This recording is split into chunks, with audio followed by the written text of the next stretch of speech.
India में डोंगुआ इतना famous क्यों नहीं है? क्या आपने कभी सोचा है जापान का एनिमे इंडिया में इतना पॉपुलर कैसे हो गया, लेकिन चाइना का डोंगुआ अभी भी इतना अननोन क्यों है? आखिर क्या वजह है कि हाई क्वालिटी एनिमेशन होने के बाद भी डोंगुआ इंडिया में मेन स्ट्रीम में नहीं आ पा रहा है? आज के इस वीडियो में हम इसी टॉपिक पे डिटेल्स में बात करेंगे, फैक्ट्स के साथ, लॉजिक के साथ, बिना किसी बकवास के। Part 1, awareness problem. सबसे पहली और सबसे बड़ी प्रॉब्लम है अवेयरनेस की कमी। अगर आप किसी रैंडम इंसान से पूछेंगे तुमने नारुतो या ड्रैगन बॉल देखा है, तो चांस हाई है कि वो हाँ बोलेगा। लेकिन अगर आप पूछेंगे कि क्या तुमने सोल लैंड या फिर बैटल थ्रू द हेवंस देखा है, तो आंसर मोस्टली होगा ये क्या है। मतलब सिंपल है, लोगों को पता ही नहीं है कि डोंगुआ एग्जिस्ट करता है या नहीं।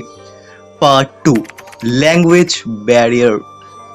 दूसरी मेजर प्रॉब्लम है language barrier. Anime mostly Japanese में होता है, लेकिन उसका English dub, Hindi dub easily available है। डोंगुआ का इशू है कि ज़्यादातर सोर्स चाइनीज लैंग्वेज में होता है और उनका प्रॉपर हिंदी डब या इवन गुड इंग्लिश डब भी हर जगह अवेलेबल नहीं हो पाता। और सच बोलूँ तो बहुत लोगों को चाइनीज लैंग्वेज सुनने की आदत भी नहीं है। इस वजह से लोग कनेक्ट नहीं कर पाते और इंटरेस्ट लूज कर देते हैं। पार्ट 3, मार्केटिंग और प्रमोशन।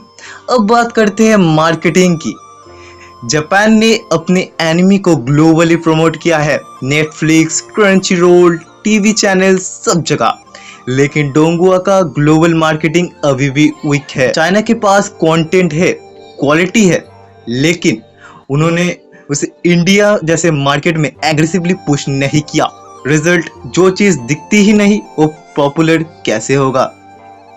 Part 4, cultural difference. एक और इम्पोर्टेंट फैक्टर है कल्चरल डिफरेंस। एनिमे की स्टोरी थोड़ी यूनिवर्सल फील देती है, school life, friendship, struggle etcetera etcetera. But donghua ज़्यादातर चाइनीज माइथोलॉजी, कल्टीवेशन और स्पिरिचुअल सिस्टम पे बेस्ड होता है, जैसे कि कल्टीवेशन लेवल, सेक्स, इमॉर्टलिटी। ये कॉन्सेप्ट इंडियन ऑडियंस के लिए थोड़ा सा मुश्किल हो सकता है। अगर आपको सिस्टम समझ ही नहीं आएगा तो स्टोरी में इमोशनल इन्वेस्ट कैसे करोगे। पार्ट 5, स्लो स्टार्ट और कॉम्प्लेक्सिटी। डोंगुआ के एक और इशू है स्लो स्टार्ट और हेवी स्टोरी टेलिंग। बहुत से शो स्टार्टिंग में कॉम्प्लेक्स होता है, बहुत सारे characters, complicated power systems. New viewers के लिए ये ओवरवेलमिंग हो जाता है। एनिमे में जनरली स्टार्टिंग इजी होती है, जो व्यूअर्स को ग्रेजुअली बिल्ड करती है। डोंगुआ डायरेक्ट डीप वाटर में डुबकी मारती है। पार्ट 6, पायरेसी और एक्सेसिबिलिटी। इंडिया में एक और रियलिटी है कि पायरेसी और एक्सेसिबिलिटी। एनिमे के लिए मल्टीपल लीगल प्लेटफॉर्म अवेलेबल है, लेकिन डोंगुआ के लिए प्रॉपर ऑफिशियल प्लेटफॉर्म ही नहीं है। Part 7, reality check. लेकिन इसका मतलब ये नहीं है कि डोंगुआ वीक है। Actually animation quality, fight scan और स्टोरी टेलिंग के केस में बहुत से डोंगुआ एनिमे को टक्कर देती है।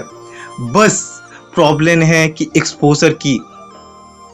सिंपल है, डोंगुआ इंडिया में फेमस नहीं है क्योंकि अवेयरनेस की कमी, language barrier, marketing weak, cultural gap और एक्सेसिबिलिटी इशू। लेकिन फ्यूचर ब्राइट है। जैसे जैसे प्लेटफॉर्म एक्सपेंड होगा और लोग नए कंटेंट देंगे, डोंगुआ भी इंडिया में ग्रो करेगा।